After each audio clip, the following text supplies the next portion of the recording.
Bien, en esta ocasión esta va a ser la segunda videoclase de montaje electrohidráulico. Ahora vamos a hacer un segundo esquema, pues espero que sea de ayuda para todos ustedes ahí. Veamos de qué se trata. Ahora vamos a hacer el montaje de un cilindro de doble efecto.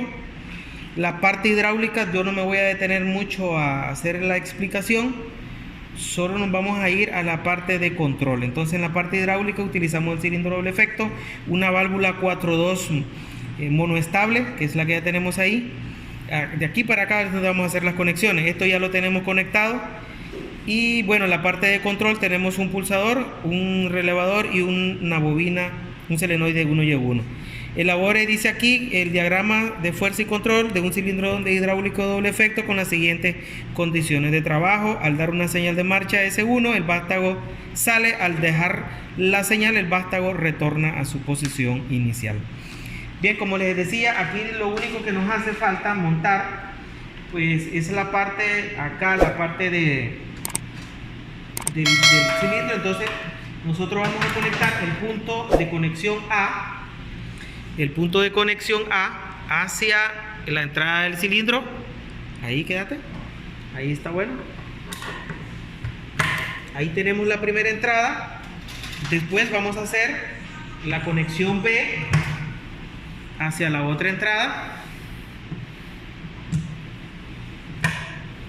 Y ahí tenemos la parte de fuerza, que es la parte hidráulica. Nos venimos a la parte de control. Vamos a energizar primero con un pulsador S1, un relevador K1. Entonces vamos a venir acá. Vamos a intercambiar esto de acá. Vamos a utilizar esta bobina.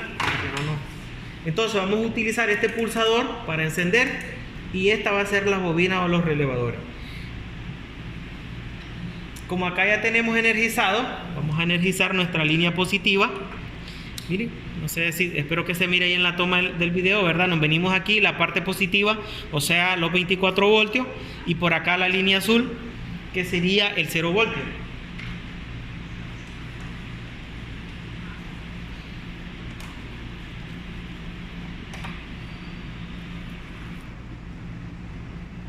Vamos a energizar, en este caso, acá vamos a entrar en el punto en común de este pulsador. Y posteriormente vamos a irnos a un relevador K1, así como lo dice el diagrama, en la primera línea de control. Salimos del punto de conexión 14 hacia la entrada A1.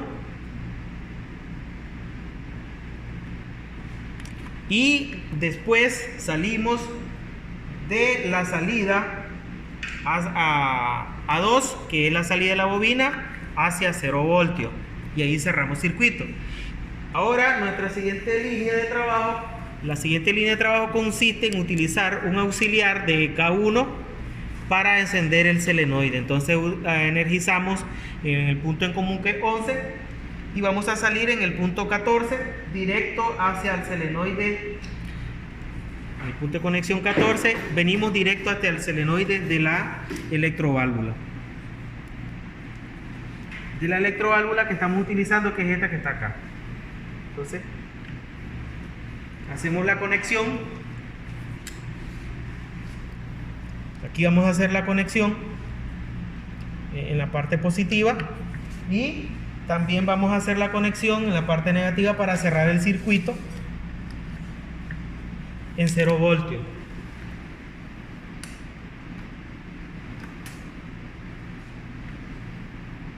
Ahora vamos a hacer la prueba. Vamos a tener que encender los dos sistemas, la parte hidráulica.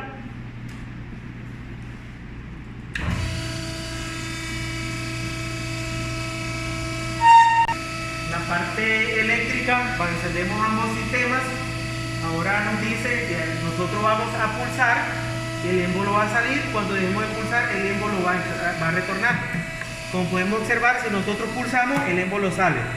Dejo de pulsar, el émbolo entra.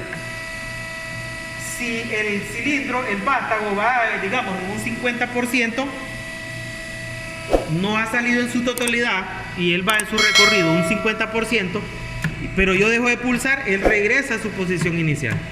Miren, si yo dejo de pulsar, él retorna a su posición inicial.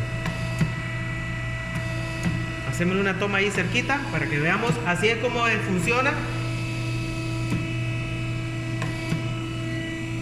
Acá estamos finalizando el montaje, el segundo montaje electrohidráulico. Esta vez estamos hablando de un cilindro de doble efecto.